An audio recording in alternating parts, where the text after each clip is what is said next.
Job security? Let's get real. That expired years ago. And if you haven't been in a search for a while, you will, by choice or when choice runs out. Most executives I talk to stay way too long. They see the signs and then they rationalize them away.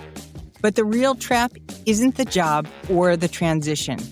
It's this faulty belief that what comes next has to be worse. So screw that. I built this show for you and for other executives who want more but aren't sure how to get there. Let's start with this. You already know that the old rules don't work. The resume, just a piece of paper, and the recycled advice, more noise.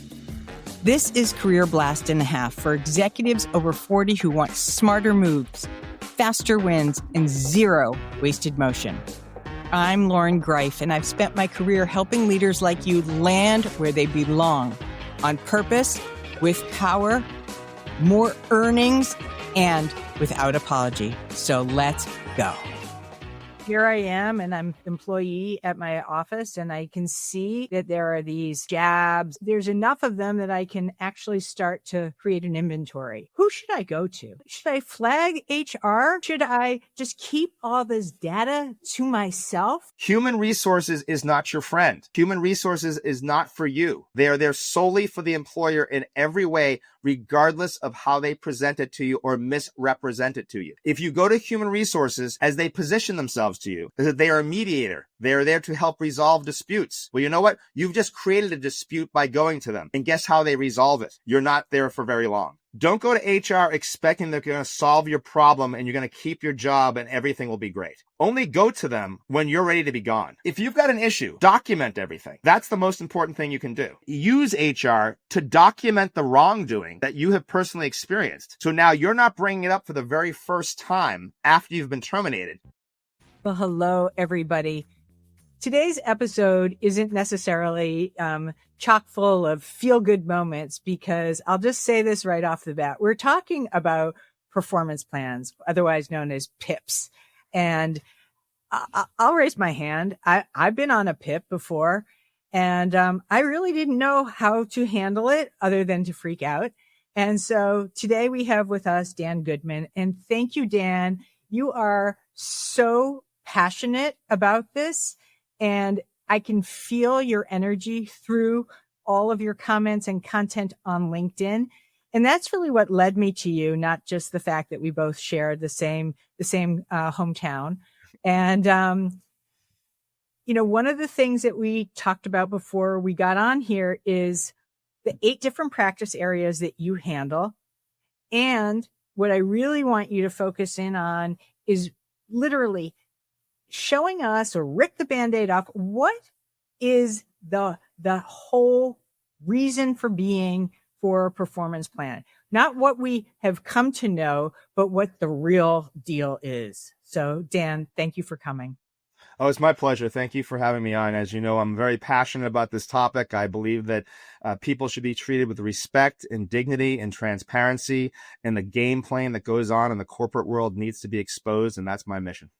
And so how come this is your passion? How come you got so riled up about performance plans and other areas within this game of employment or circus?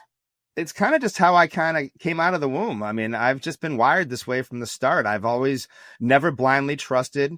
Whenever I was told when I was a child to do something, I would ask why. And I was told because I said so. And it just kind of never, sat with me. And I'm just someone who always, questioned and prodded and, stood up for fairness. And I've seen people taken advantage of as a child, as a teenager, as an adult. And it never sat with me, and just could never understand how society could allow that to be. And I've got a strong voice. I've never been afraid to share it.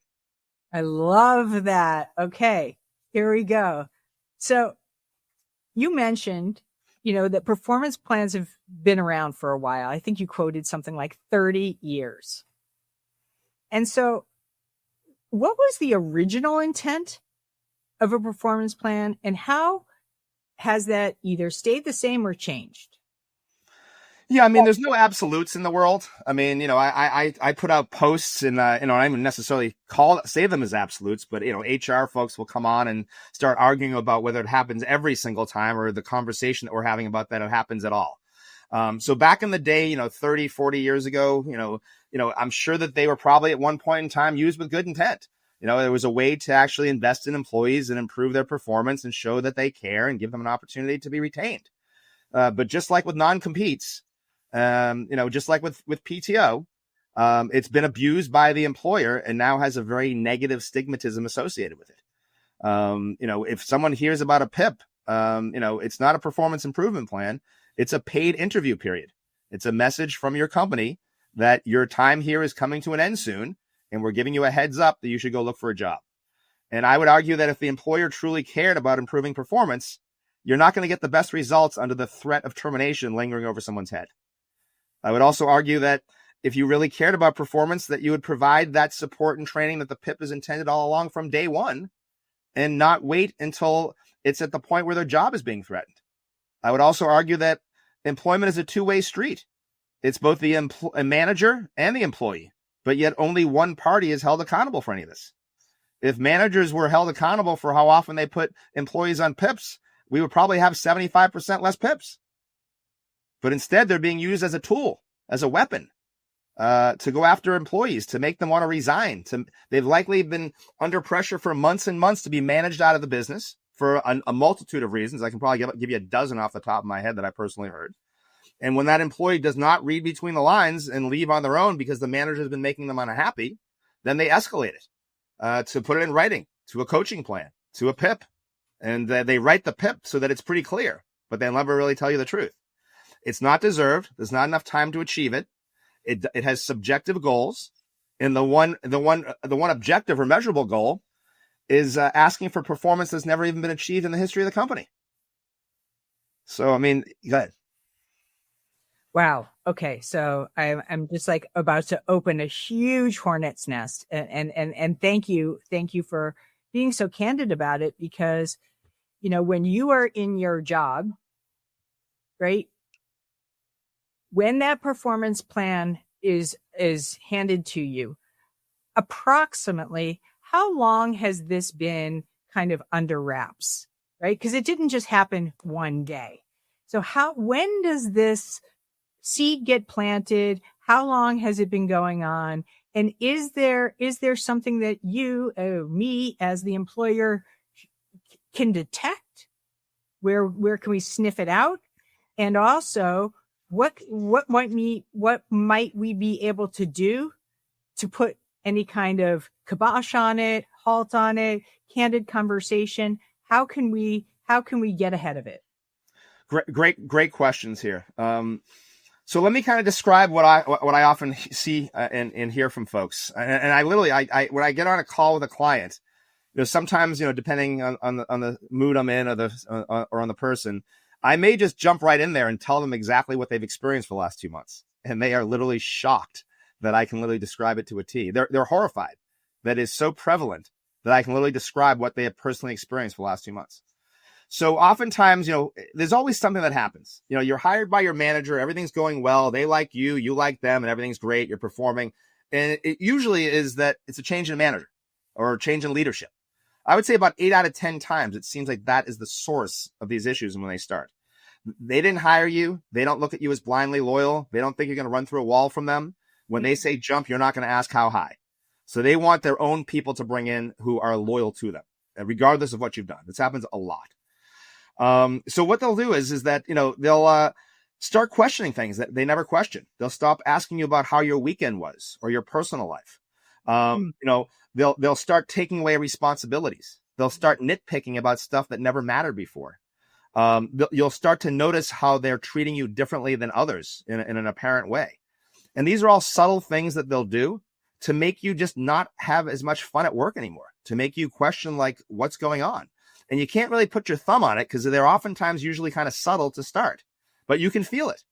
And, and then, if you haven't decided to look on your own or leave at that point, then they'll escalate it. And, now they'll start, making it more formal. There might be public humiliation. There might be retaliation. There might be a change of responsibilities. There might be compensation theft. There might be a counter territory manipulation. There's what I call my buckets of wrongdoing. I should trademark it. And basically there are these subtle things that they do to make you unhappy, to leave, so that you'll want to leave on your own. So it reduces separation costs for the employer. There's no unemployment. There's no severance. There's no termination on the manager's record. There's no justification that's required. And they do this, and it's really shocking. They do this to people who've worked there for 10, 15, 20 years. Can you imagine putting a 20-year employee who's 55 years old on a PIP? Because, we don't know who they are. We don't know how well they perform. We don't know the dedication and sacrifice that they've shown for 20 years. And rather than being transparent and honest and showing them dignity and respect that they deserve, we're going to put them on a PIP so that they'll say F this and want to just leave on their own to save money for the company. I mean, we got to be able to do better than this. And so here I am, and I'm experiencing all these insidious kind of like ick feelings. Like you said, you can't really put your finger on it, but you're not imagining it. I think earlier you called this gaslighting, which I would easily say, yeah, this is like, it's maddening, right? And so here's the question, right? What can you do? How do you not lose your mind, not fly off the handle, and continue to go to work and perhaps even protect your job? Well, thank you for bringing me back. And if I go off on another tangent, please bring me back again. So I work with people in 6 scenarios around separations, terminations, severance, PIPs. So whether you're terminated with a severance and want to negotiate a better one, I help you with that. Whether you're terminated with no severance and want to negotiate for one, I help with that. And whether you're employed right now, and let's say that you're on a PIP, the writing's on the wall, you're miserable, you don't want to be there, I help you create a narrative to lay out the scenario, what's happened, to bring a termination to a head, and then negotiate a severance based on your specific scenario. Whether or not you've been offered a PIP that they dress up as the worst thing in the world, unachievable, blah, blah, blah, blah, or a severance. This is another big thing that your audience needs to know. It's a trick. When they're asking you to make a choice, you have now just resigned, and you are now not eligible for unemployment, or frankly, to really even be able to negotiate the severance since you've chosen it. The company needs to be the one to take action to initiate the separation. When you initiate it, it's treated as a resignation by the unemployment office as well, and that's what the company wants. I also work with folks if they're on FMLA and they don't want to come back, and they've been traumatized at work, which led them to go on FMLA. The company has been treating you like this because they want you to resign. You've just thrown a wrench into their plans by taking FMLA, which was frankly well-deserved and needed, and your legal right to do, and don't let anyone tell you otherwise. When you go on FMLA, the company is obligated to hold your job. They're obligated to welcome you back, and they are not allowed to terminate you. I haven't heard of a specific number like, X number of days or months that they can't terminate you. But I have heard sort of an unofficial number of 3 months, but it happens all the time, well less than that. So you actually have leverage. The company doesn't want you, but they have to have you back. You don't really want to go back. And it's a great opportunity to now negotiate that exit from there. Another scenario is that you're just miserable, and the company would be more than happy to continue to traumatize you and have you produce that great work, but you just can't handle it anymore. So under those 4 scenarios, I help you put together a compelling, comprehensive, reflective, shameful, reputationally damaging document about what you've endured, about the actions of the company and your manager to drive you out of the business, to manage you out of the business, to make you so miserable that you'll want to leave on your own. We create these buckets of wrongdoing, and we put together this scathing, reputationally damaging document to show them why it's in their best interest to resolve this amicably and to move on and make you an advocate, not an adversary. And do they care? They do. They do. We have a 72% success rate working with clients, either to bring a termination and a severance to a head or to negotiate a better offer for severance. We write this up very differently. I'm sorry, go ahead. They care because why? Why do they care? Because of their reputation? We show them what the options look like. We show them if they are unwilling to acknowledge the situation, We make it very clear what options the employee has in front of them, and we show them beyond any doubt, based on the strength, the tone, the emphasis of this document and how it's laid out, that there's no doubt in their mind that you will pursue it fully, and why it's in their best interest to make you an advocate, not an adversary, and why you're more of a pain in the ass than you're worth. So I have to ask this because I work in a space where I advocate very heavily for those who are facing ageism, and the list goes on, right? Whether it's minorities, whether it's folks who may have some other outlier status. Let's just call it that. Yep. Who's a target? Who is a particular target? Are men more? Are women more? Does it matter? I mean, I'm just curious. In this day and age, 2025, with so much policy changes, where are we likely to see those who are vulnerable? You just nailed it. You just said it right there. Yep. And what should we, as people in this career space, how can we best prepare them? And I'm not here to incite any kind of panic, but I also would be remiss not bringing it to the fore and saying, oh, by the way, keep your head in the sand. The people who are targeted are the people who are not targeted are the ones in the middle. Employers manage to the middle. Okay. If you're a top performer, killing it, destroying their comp plan, making lots of money, they're likely going to steal your commissions, add it to the bottom line, and terminate you. Or they'll invoke a windfall clause and pay you 30 cents in the dollar and keep you. And if you complain too much about it, then you'll be gone after that. The other folks, obviously, are the people who are either lower performers or the people who are most vulnerable. You would be shocked, the clients who have come to me, on paternity leave, maternity leave, just before, during, after, organ transplants, people who are sexually assaulted. I could just go on and on and on. You just got married. You just came back from a honeymoon. You just put down a deposit on a new home. You've got a parent in hospice. I mean, I could just go on and on and on. The people who fully utilize these progressive employers' wonderful benefits that they love to advertise about how wonderful they are to recruit people to come to them, like giving fathers 5 months fully paid severance, paternity leave, not severance. Now, if you go ahead and actually utilize the benefit, guess what? You're not long for the place. Okay. I can't even tell you the number of times top performers that have never had an issue, that have never had a complaint about performance, that have gone off and taken the full 5 months of paternity leave to now come back to a completely different world, viewed at differently, and oftentimes put on a PIP when they return to manage them out of the business. I can't even begin to tell you the number of times I've seen it. How do you prepare for this? You don't be blindly loyal. You don't be blindly trusting. You question everything. I don't want people to walk around thinking the world is a horrible place, but when it comes to something as important as your livelihood, as your job, as your income, as putting food on the table, you can't be blindsided. So keep your ears up, keep your antennas up. Look at how you're viewed, how you're treated differently. Look at changes in how you're treated from what was previously. As soon as a new leader comes in, that's a huge red flag. You want to keep a close eye about, are they looking to bring all their own people in, which is often the case. And regardless of how you do, you'll be collateral damage. I tell people to make believe that they're going to be terminated tomorrow and gather up all the information that they wish they had, but didn't. And then when it was too late. I am blowing the lid off of our best kept secret, our 30-day blast program. Yeah, you heard it. 30 days. We have seen so much success for this program that past clients have landed in that 30 days and increased their compensation 40, 50, 60, 70, 80, over 100%. Now, not everybody lands and earns that much in 30 days, but my point is it prepares you.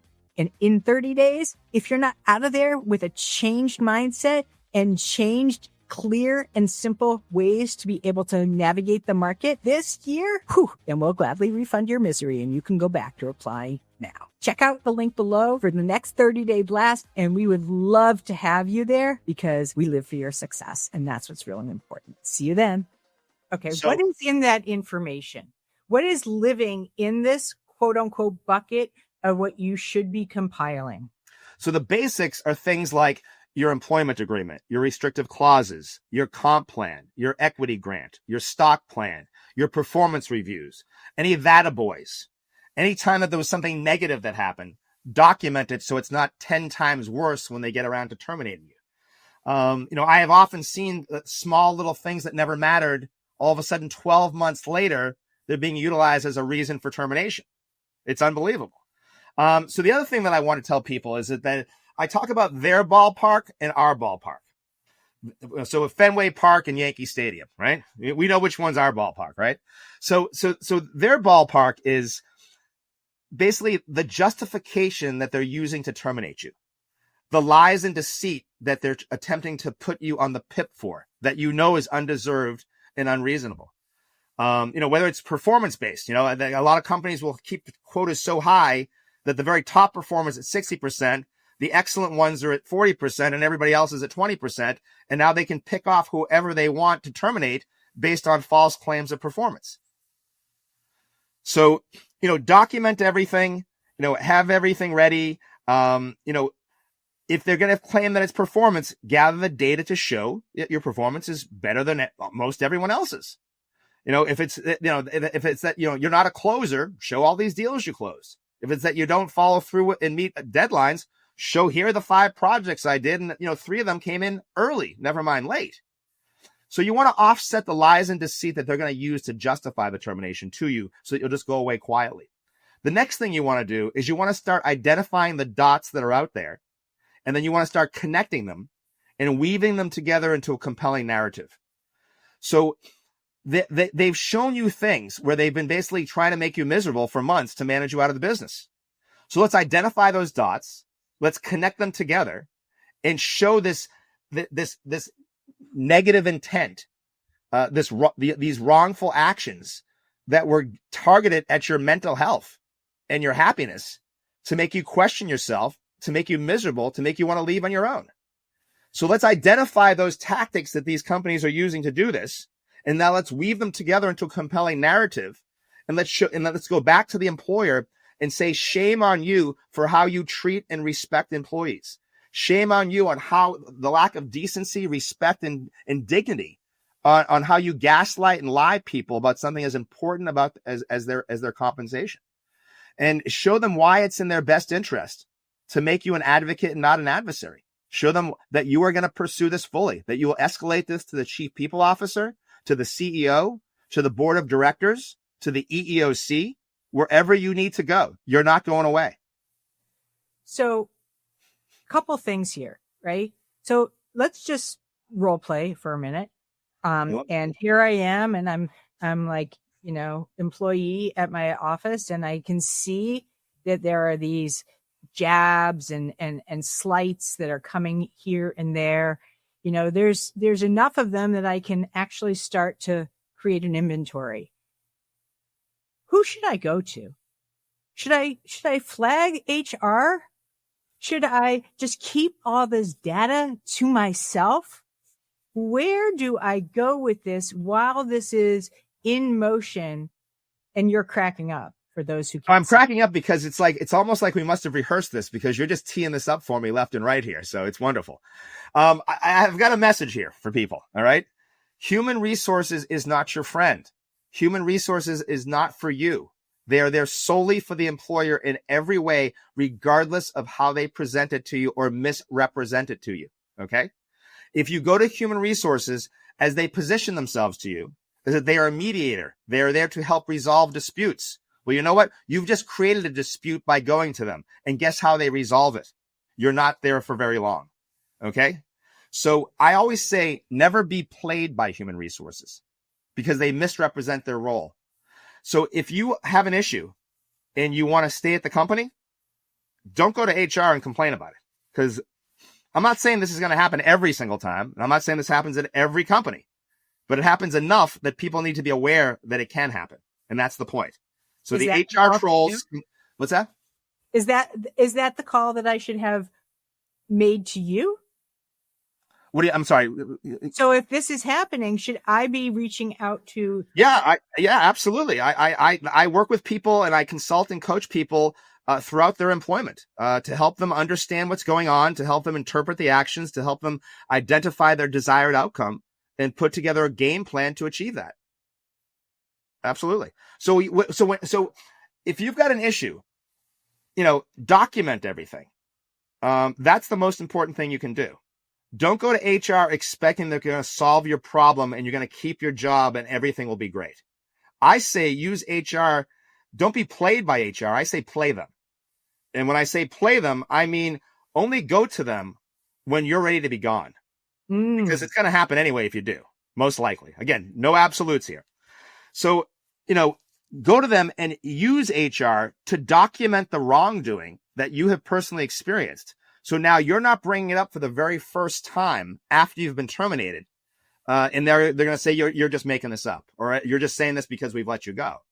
It seems like you're in a double bind, right? Because then they come back and they say, well, why didn't you report this? Exactly. And you're like, so now I am in the catch-22. I don't want to report it too early because now it's in a dispute. And I don't want to wait too long because now it's like you're imagining this. So what I want to just go back to is you should be documenting it.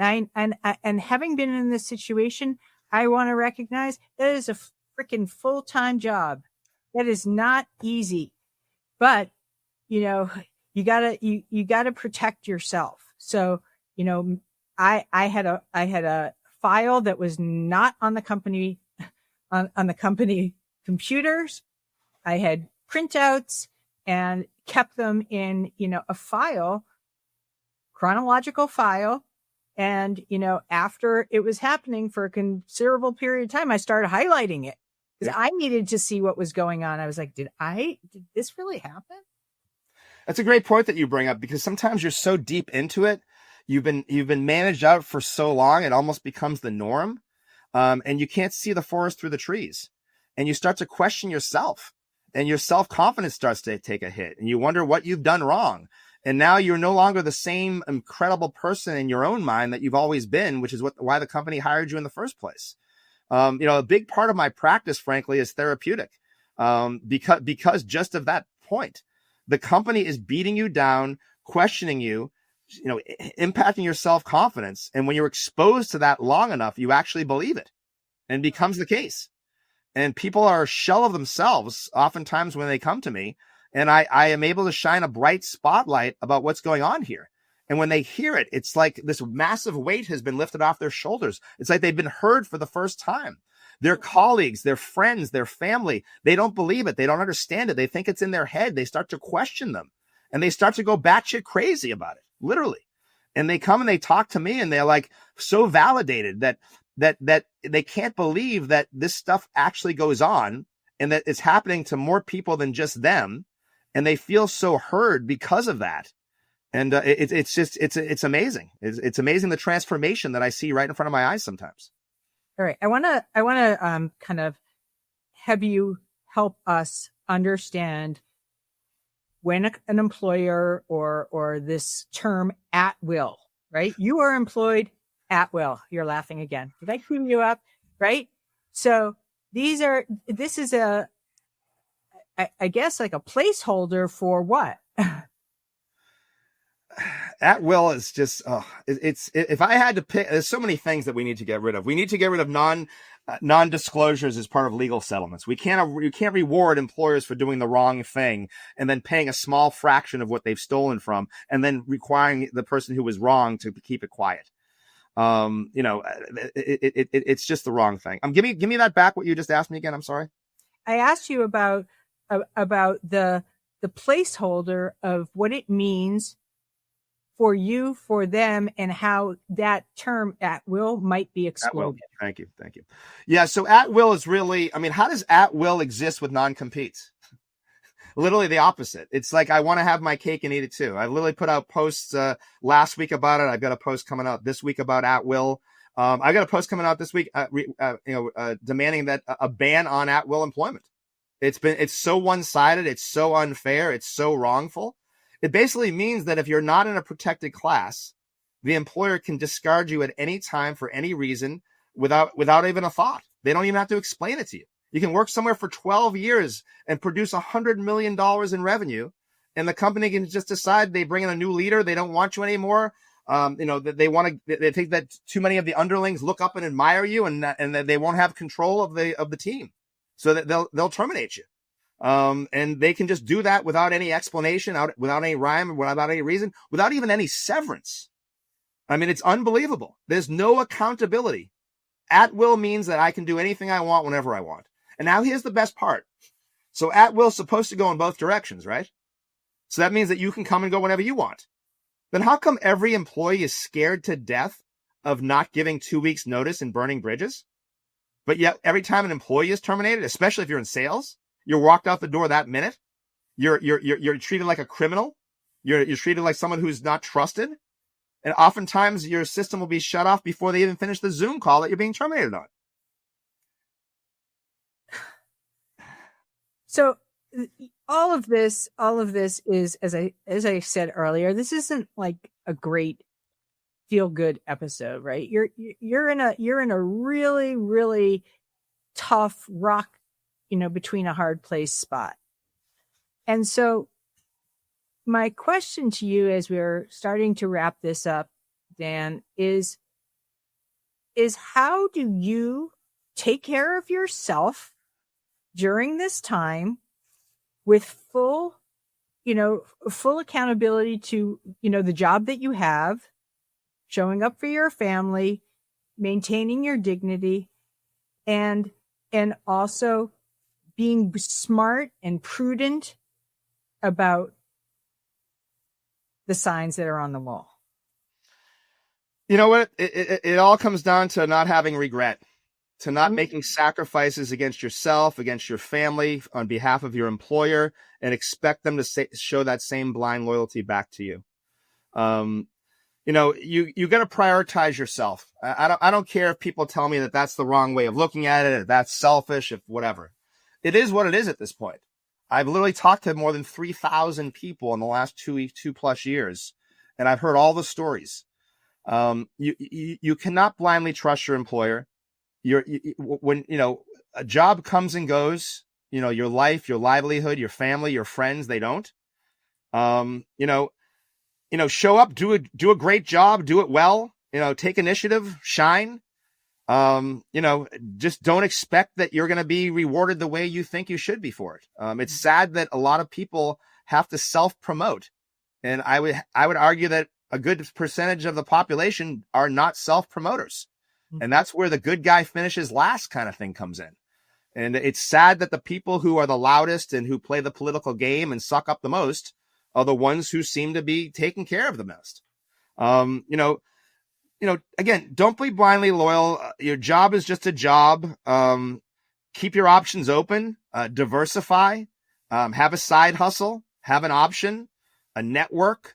If you gotta, you could literally be blindsided with a termination tomorrow and offered no severance after 20 years of employment. I've literally talked to 50 people with that exact same scenario.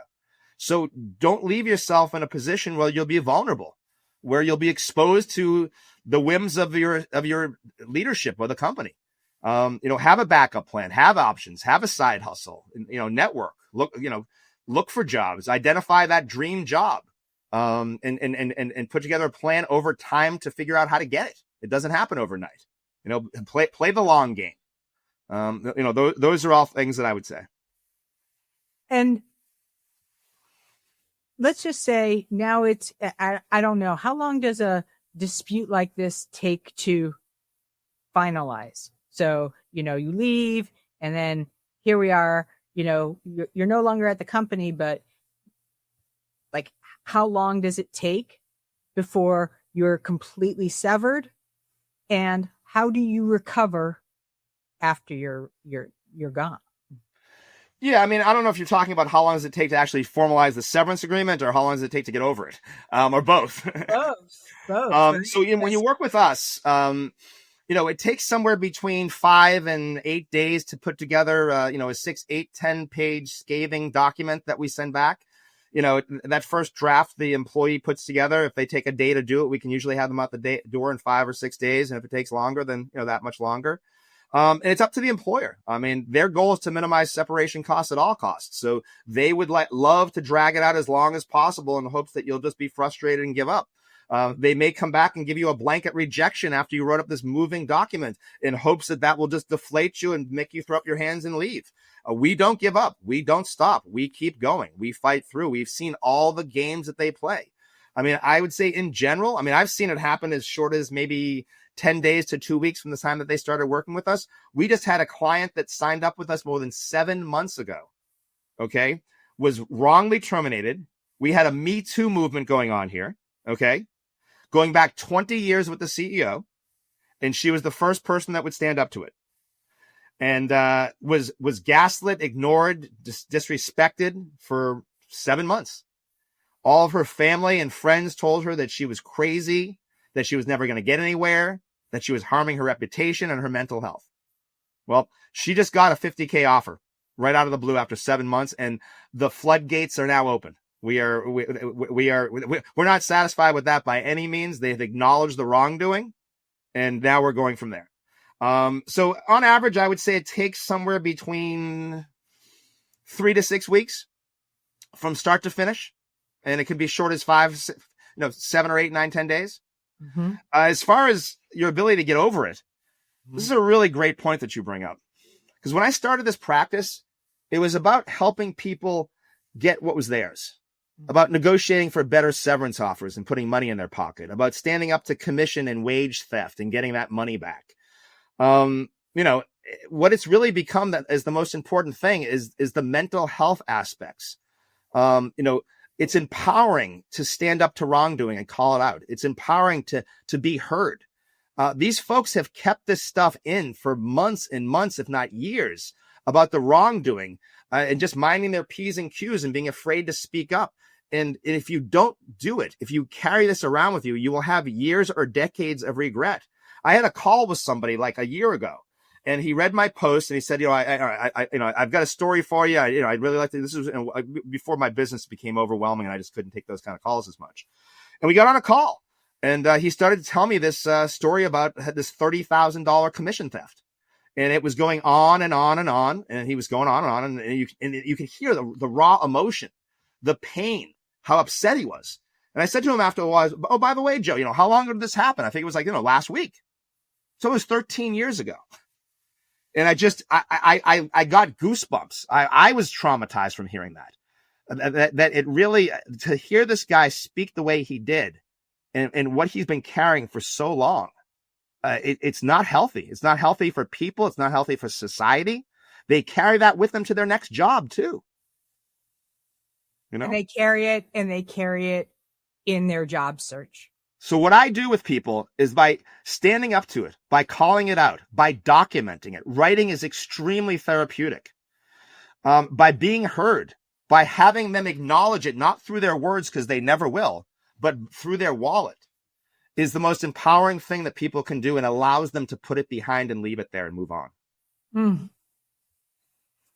Dan Goodman, I am so happy. I feel like we should also make sure that when we put this video up that we have all your contact information, because seriously, I've can't echo every story, but I have my own experience and it feels powerless. You feel really, really duped and powerless. And I am so grateful that you have taken the time today and given us everything that you've got for this specific podcast. And I will make sure that we have all of your contact information and LinkedIn link in the show notes. And for everybody who listened today, first and foremost, thank you. I know this was a very important and maybe even uncomfortable episode, and I don't regret it one single bit, because so much of what I see, and maybe Dan too, is you think it's going to get better because you just don't really want to deal with it.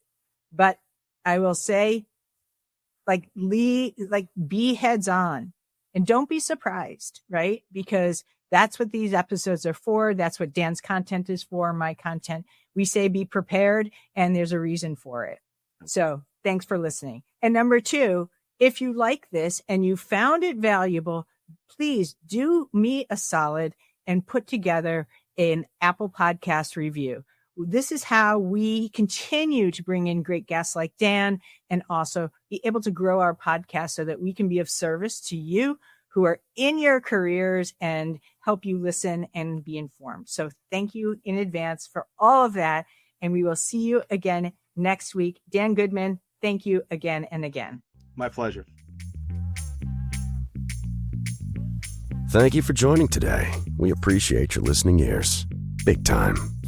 We ask this: use these tools, not tomorrow, right now, and share them by spreading the love, leaving us a rating and subscribe so you don't miss the next Career Blast in a Half. Most of all, thank you for you.